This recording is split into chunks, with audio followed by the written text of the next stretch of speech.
धारा 17(3) से शुरू है। 3 में आपके में सारी परिभाषाएं हैं, 17 में आपकी स्वीकृति की परिभाषा है, ये दूसरे पीरियड में बताया जाएगा। अभी केवल आपको जो धाराएं, जो काम की धाराएं आपकी 25, 26, 27 और 32 और 159, ये आपके कोर्स की काम की धारा है। ठीक है, इसमें हम 24 और 28 एक्स्ट्रा जोड़ेंगे। ठीक है, तब सीक्वेंस आपके समझ में आएगा। क्लियर है? देखिए 24, 25, 26, 27 और 28, इनका सीक्वेंस समझिए। ये जो धारा है आपकी 24 और 28,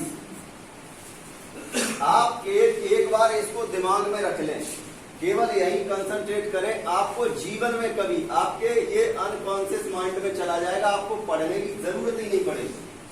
समझ रहे हैं ना? आपको पढ़ना ही नहीं है, ये अपने आप आपके अचेतन मन में ये शिफ्ट हो जाएगा। 24 और 28 ये दो धाराएं बिल्कुल एक दूसरे की अपोजिट हैं। जैसे हम मान लीजिए किसी मुलजिम को हमने गिरफ्तार किया किसी मामले में, और वो उस मुलजिम को हम मजिस्ट्रेट के यहाँ ले गए, माननीय न्यायालय के समक्ष हमने उसको प्रस्तुत किया। अगर वो मुलजिम जिस अपराध का मुलजिम है और वो उसका इकबाल करता है, उसने मान लीजिए कि हमने अब मजिस्ट्रेट के सामने प्रस्तुत किया और उसने कह दिया हाँ साहब, मजिस्ट्रेट साहब के सामने उसने कहा हाँ साहब मैंने ये अपराध किया था, ये उसका होगा जुर्म इकबाल संस्वीकृति। वो इसमें ये बताया गया है धारा 24 एविडेंस एक्ट में कि धमकी, उत्प्रेरणा और वचन इनके द्वारा ली गई संस्वीकृति मान्य नहीं होगी। धमकी, उत्प्रेरणा और वचन। धमकी माने हमने उसको कोई धमकी दे रखी है कि तुम ऐसा बोल देना नहीं तो हम ये कर देंगे। उत्प्रेरणा, हमने उसको कोई ऐसी उत्प्रेरणा दे रखी है कि तुम ये कह देना तो हम तुम्हारा ये कर देंगे। हमने कोई वचन ले रखा है, उसको कोई कसम दिला रखी है। जो कम पढ़े लिखे लोग होते हैं उनमें कसम का भी सिस्टम चलता है। जब आप थानों में जाओगे तब बहुत सारे आपको ऐसे मामले मिलेंगे कि हम देवी जी की कसम खा लेंगे, हम पीपल पे कसम खा लेंगे, ऐसे बहुत सारे मामले आएंगे और जो हो जाएंगे। तो इसमें है धमकी, वचन और उत्प्रेरणा से ली गई संस्वीकृति मान्य नहीं होगी।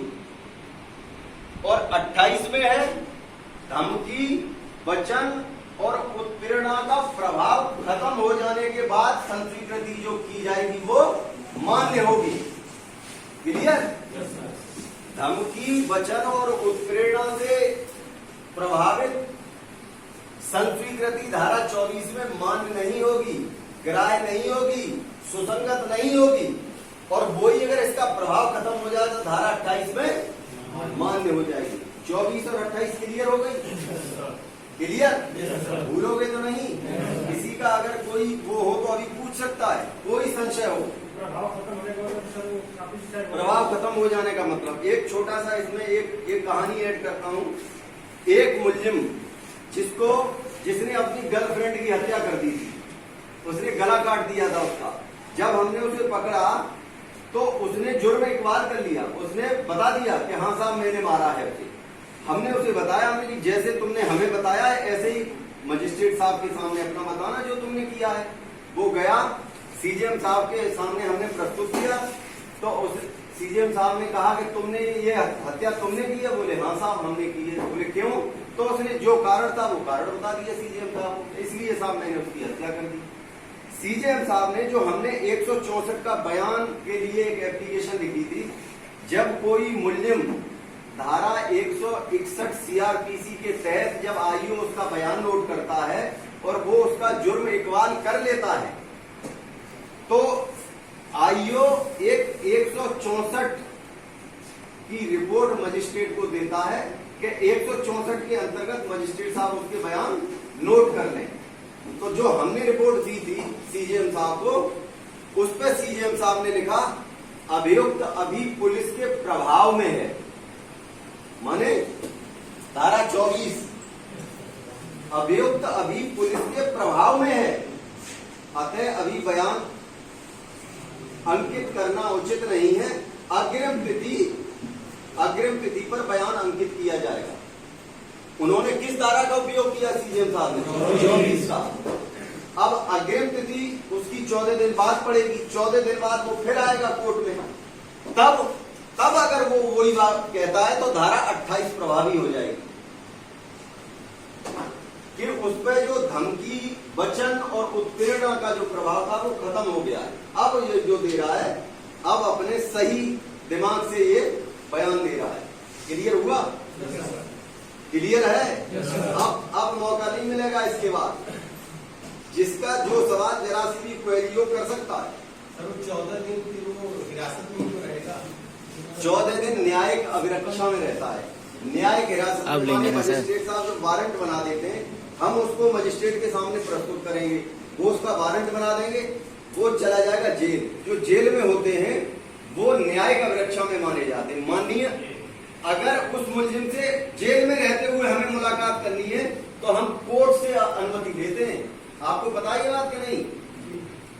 पता है कि नहीं? नहीं पता है। जो मुलजिम हाजिर होकर जेल चले जाते हैं, मान लीजिए किसी मामले में वो गिरफ्तार नहीं होना चाह रहा, उसे पता है हमारे खिलाफ मुकदमा ले गया, पुलिस उसको गिरफ्तार करने के लिए प्रयासरत है, वो क्या करता है? हाजिर हो जाता है, कोर्ट में हाजिर हो जाएगा, वहीं से वारंट बनेगा, चला जाएगा जेल।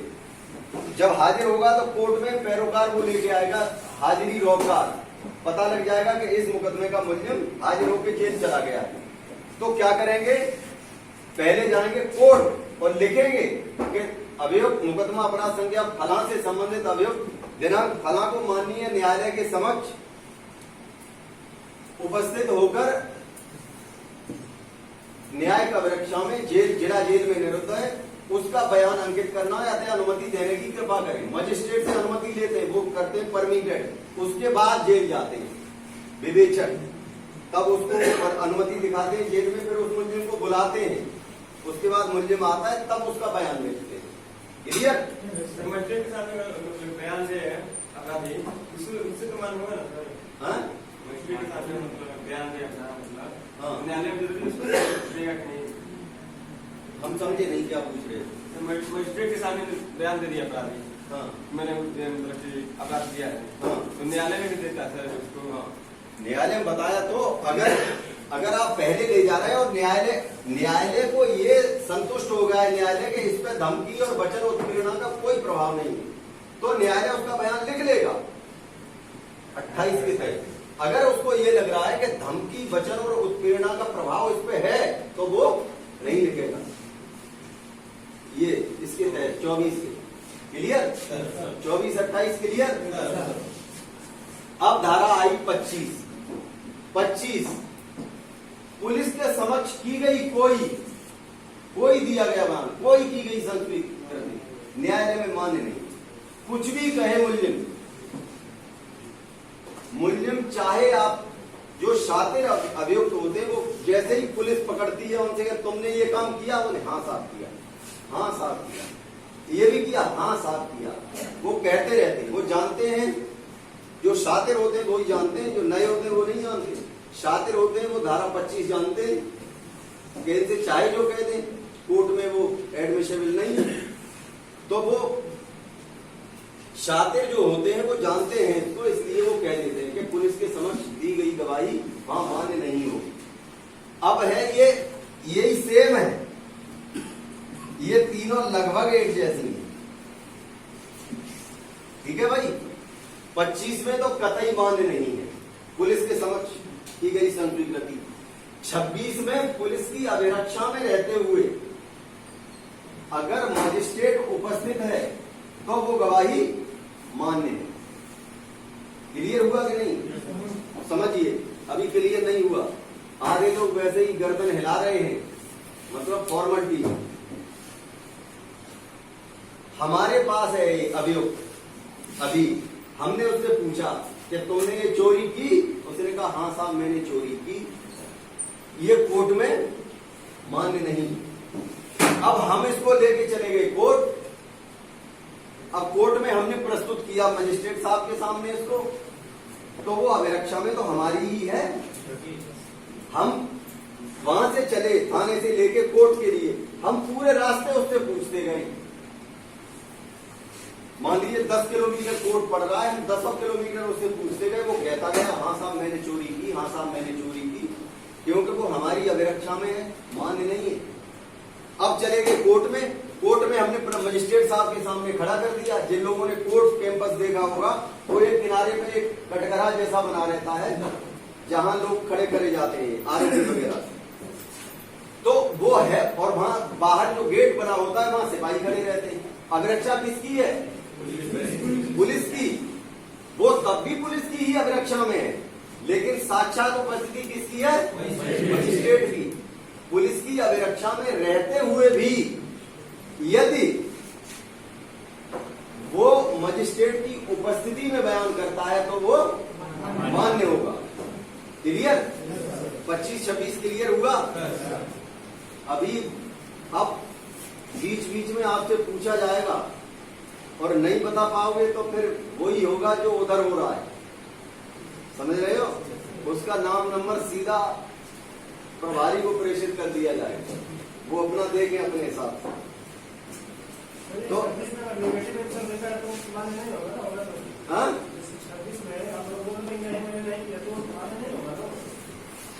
मतलब समझिए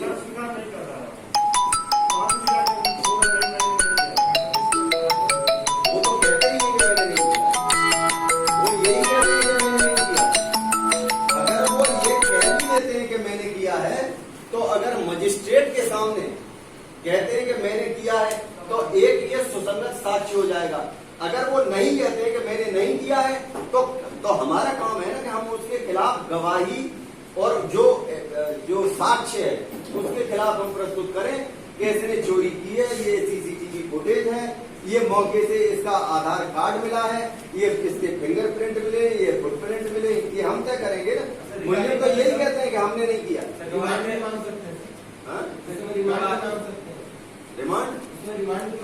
रिमांड इसलिए नहीं मांग सकते, रिमांड मांगने की एक अलग प्रक्रिया है, वो हम बताएंगे, पहले इसको समझ लो, ठीक है ना? एक पे एक टॉपिक है, रिमांड जोड़ देंगे तो ये छूट जाएगा। हाँ, गवाही देते समय रिकॉर्डिंग करे सर, वो मान होगा कि नहीं सर? गवाही देते समय माने अपराध मतलब पुलिस रिकॉर्डिंग करे, पुलिस रिकॉर्डिंग करे चाहे जो करे, उसका कोई मतलब ही नहीं है। पुलिस तो रिकॉर्डिंग करती ही है। आप क्या समझ रहे हो कि ऐसे इलम के जोर से चल रहा है सब इतना बड़ा सिस्टम? सारी रिकॉर्डिंग की जाती है, रिकॉर्डिंग प्रस्तुत की जाती है, लेकिन धारा 25 उस रिकॉर्डिंग को खत्म कर देती है। पुलिस के समक्ष की गई गवाही कोई मान्य नहीं। क्लियर? चाहे आप रिकॉर्डिंग करो, चाहे फोटोग्राफी करो, चाहे बिल्कुल जो करना है करो, लेकिन वो मान्य नहीं होगी। अगर वही साक्षात मजिस्ट्रेट की उपस्थिति है तो मान्य होगी, पुलिस की अभिरक्षा में होते हुए। क्लियर हुआ? तुम बताओ 26 में और 25 में क्या अंतर है? सर 25 में पुलिस के सामने लिया गया बयान पुराने नहीं होगा, जबकि 26 में मजिस्ट्रेट के सामने लिया गया बयान पुलिस की अपेक्षा में होते हुए मांग है। ठीक है, बैठ जाओ, शाबाश। अब है 27। 27 में ये है कि जैसे जो मुलजिम किसी अपराध में आरोपित होकर जेल चला गया, हमने या तो उसे अरेस्ट किया या वो सरेंडर हुआ माननीय न्यायालय के समक्ष, वो चला गया जेल। जेल जाने के बाद नींद आ रही, मजा नहीं आ रहा। जाने के बाद हमको ये लगा कि अभी हम इससे कुछ और हम पूछ सकते हैं, कोई और अपराध से संबंधित एविडेंस इस अभियुक्त से हमें मिल सकती है। हमें अगर ये लगता है तो हम उसमें पुलिस कस्टडी रिमांड की मजिस्ट्रेट साहब से अनुरोध करते हैं। उसमें पुलिस कस्टडी रिमांड होता है, उसमें मुलजिम तब जब 161 का बयान लिखा जाता है तो 161 के बयान में वो ये कहता है कि वो चीज, वो मतलब उस अपराध से संबंधित जो भी एविडेंस है वो केवल और केवल मैं ही जानता हूं कहां रखी है, और मैं ही वो आपको बरामद करा सकता हूं। अगर ये सेंटेंस वो कहता है तभी पुलिस कस्टडी रिमांड मिलता है। अगर उसने कह दिया कि हाँ वो मैंने उसकी हत्या की थी और वो कुल्हाड़ी है मेरी छत में पड़ी है, ले लेना जाके, पुलिस कस्टडी रिमांड नहीं मिलेगी। पुलिस कस्टडी रिमांड तब मिलेगी जब वो ये कहेगा कि जिस कुल्हाड़ी से मैंने हत्या की है, मैंने अपने घर में ऐसी जगह छिपाई है जहां मैं ही बरामद करा सकता हूं और किसी को कोई जानकारी नहीं। जब ये सेंटेंस लिखा जाएगा तब मजिस्ट्रेट साहब उसको एक्सेप्ट करेंगे पुलिस कस्टडी रिमांड को। जितने दिन की दे, आपको 1 दिन की, 2 दिन की, 3 दिन की, घंटे भर की, जितना उनको लगे सुसंगत। ठीक है। अब मान लीजिए धारा 27 में ये है कि हमें लगा कि वो मुलजिम हाजिर होकर चला गया है। अब हमें उस मुलजिम से, उस अपराध से संबंधित कोई एविडेंस हमें निकालनी है।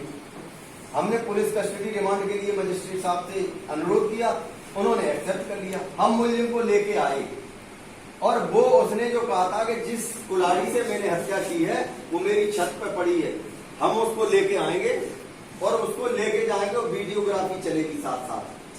और वो जो मुलजिम है, जैसे वो जाएगा और वो ऐसे उठाएगा ये के साथ, ये कुल्हाड़ी है जिससे मैंने हत्या की, अपने हाथ से आपको उठा के देगा वो। ठीक है। तब हम उसको अपने कब्जे में लेंगे, सारी रिकॉर्डिंग होगी उसकी, वहां फर्क बनाएंगे। वो जो चीज होती है वो उसको कहते हैं धारा 27 एविडेंस एक्ट की रिकवरी। ये तो फौजी तुम्हारी तीसरे नंबर, खड़े हो जाओ, तुम ही खड़े हो जाओ। हाँ, नींद आ रही है, तुम्हें मजा नहीं आ रहा। ये है ही इतना नीरस सब्जेक्ट, इसे समझने के लिए बड़ा तल ऊपर होना चाहिए। न तो ये लगता है कि बस कुछ चल रहा है, क्या चल रहा है ये पता नहीं। तो जब हम उसको लेके आएंगे पुलिस कस्टडी रिमांड में, वो अपने हाथ से आगे चल चल के वो चीज हमें उठा के देगा, हम उसकी फर्द बनाएंगे, उसको वही मौके पर सील करेंगे। वो जितना हम चीज बरामद करेंगे, जितनी भी एविडेंस, वो हमारे सामने होगी और वो कोर्ट की मजबूरी होगी मानना। समझ आए ना? वो चीज कोर्ट मानेगा उसको, जो उस अपराध से संबंधित एविडेंस मिलेगी, जो हम रिकवर करेंगे धारा 27 के तहत, वो कोर्ट में एडमिसिबल होगी। कोर्ट उसको एडमिट करेगा, वो सुसंगत मानेगा उस अपराध से। क्लियर हुआ? हाँ, किसी को कुछ और कोई क्वेरी हो अभी कर लो, एक एक आदमी से नंगा किया जाएगा। कैसे 25 की तरह 24 कैसे है? 24 में भी वही चीज बताया गया कि पुलिस सुरक्षा में 24 में ये कहाँ बताया गया? 24 में ये बताया गया है कि धमकी, उत्प्रेरणा या वचन द्वारा, धमकी, उत्प्रेरणा या वचन द्वारा किसी आदमी को मतलब वैसा कर लिया है आपने, वशीभूत कर लिया आपने। अब मान लीजिए आप हैं, आपने जाना कि ये भक्त टाइप का आदमी है, आपने उससे कह दिया कि तुझे शंकर जी की कसम है, जो हम कह रहे हैं वही कहना मजिस्ट्रेट साहब के सामने। वचन ले लिया आपने, वो भक्त टाइप का आदमी है, उसने जाके वैसे ही मजिस्ट्रेट साहब से कह दिया, वचन का प्रभाव हो गया। आपने कह दिया कि जो हम कह रहे हैं वो तुमने नहीं किया तो हम तेरे लड़के को मुकदमे में जेल भेज देंगे, धमकी दे दिया। ये चीजें अगर हैं, मजिस्ट्रेट को लगता है तो ये 24 के तहत बयान अंकित नहीं करेगा। और अगर उन्हें लगता है कि ये 24 का प्रभाव नहीं है तो धारा 28 प्रभावी हो जाएगी, उसके बाद वो बयान लोग कर सकते हैं। क्लियर? 24, 25, 26 सब क्लियर हो गया। 27, 28, 27 नहीं क्लियर हुआ? दोबारा बताना। किसी अपराध से संबंधित कोई भी एविडेंस, कोई भी साक्ष्य, कोई भी वस्तु हमें अभियुक्त से पता लगती है। तुम खड़े हो जाओ, तुम्हें भी मजा नहीं आ रहा है, गेम ओवर हो रहा है, तुम्हें तो मजे नहीं आ रहा, मुर्गी जान से जा रही है, मियाँ को स्वाद ही नहीं आ रहा। तो कोई वस्तु अपराध से संबंधित, वो जो उस अपराध से जुड़ रही हो, हम वो बरामद करते हैं अभियुक्त की निशानदेही पर, उसके कहने पे, उसके द्वारा वो उठा के देता है। वो चीज हम जब ले लेते हैं और कोर्ट के सामने प्रस्तुत करते हैं तो कोर्ट उतने हिस्से को मान्य करेगा माने जैसे एक कुल्हाड़ी का हमने उदाहरण दिया था, कुल्हाड़ी जब उसने उठा के हमें दी, हमने मौके पे फर्द बनाई, वही सील कर दिया और हमने कोर्ट भेज दी। वो कोर्ट इस बात को मानेगा कि हत्या इसी कुल्हाड़ी से की गई है। अगर सर आपने ये कार्रवाई जो है मजिस्ट्रेट के सामने पेश करने से पहले कर लिया है तो मजिस्ट्रेट के सामने पहले आपने पहले ही कार्रवाई कर लिया है तो तब भी वो कुल्हाड़ी अगर हमें पहले बरामद हो गई, कुल्हाड़ी पे लगा हुआ खून हम लेंगे अलग, उसके कपड़ों पे लगा हुआ खून वो हम लेंगे अलग, जो जहां पे डेड बॉडी मिली है उस हिस्से का मिला हुआ खून हम अलग अलग डिब्बों में लेंगे और तीनों चीजें वहां भेज देंगे विधि विज्ञान प्रयोगशाला। तीनों का मैच आ जाएगा कि एक ही व्यक्ति का खून है। बात खत्म हो गई, अपने आप प्रमाणित हो गया। धारा 24 तो हमेशा प्रभावी होगी। आप समझ ही नहीं पाए इसका मतलब। भाई धारा 24 तो ये कहती है कि धमकी, वचन या उत्प्रेरणा के द्वारा अगर आप उससे बयान ले रहे हैं तो वो मान्य नहीं होगा। हम तो धारा 27 उसमें हमने जोड़ दिया ना, तो इसका प्रभाव ही खत्म हो गया। वो तो हम एविडेंस प्रस्तुत कर दी, उसमें कहने न कहने का बात ही खत्म है। हाँ हाँ, वो जो एविडेंस हम प्रस्तुत कर सकते हैं, बात खत्म हो गई। ठीक है, 27 क्लियर हुआ, 28 क्लियर, 24 से 28 क्लियर। किसी का कोई शक हो तो सवाल करे, बैठ जाओ तुम खड़े रहो, तुम्हें नींद आ रही, उनका सवाल था। किसी का कोई और सवाल? आगे बढ़े। 159 32, हाँ 32 है। 32 में ये है कि वो बयान सुसंगत है उस व्यक्ति का जो या तो मर गया है या कह रहा है मरने वाला है, हाँ ये कह सकते हैं, या इस कंडीशन में है कि वो तब जो बयान दिया था वो फिर नहीं दे सकता। इस कंडीशन में हो गया, बूढ़ा हो गया, लकवा मार गया, जीभ नहीं काम कर रही, कोई भी कारण हो सकता है, जो असमर्थ हो गया बयान में, या मिल नहीं सकता, चला गया, वो मिल ही नहीं रहा, या इतनी दूर चला गया है कि हम उसको इतनी जल्दी, जितना माननीय न्यायालय हमसे उम्मीद कर रहा है उतनी जल्दी और बिना खर्च के हम उसको उपलब्ध करा सकते हैं, तो माननीय न्यायालय जो उसने पहले वो दिया है अपना बयान, उसको सुसंगत मान लेगा। ठीक है ना, क्लियर हुआ?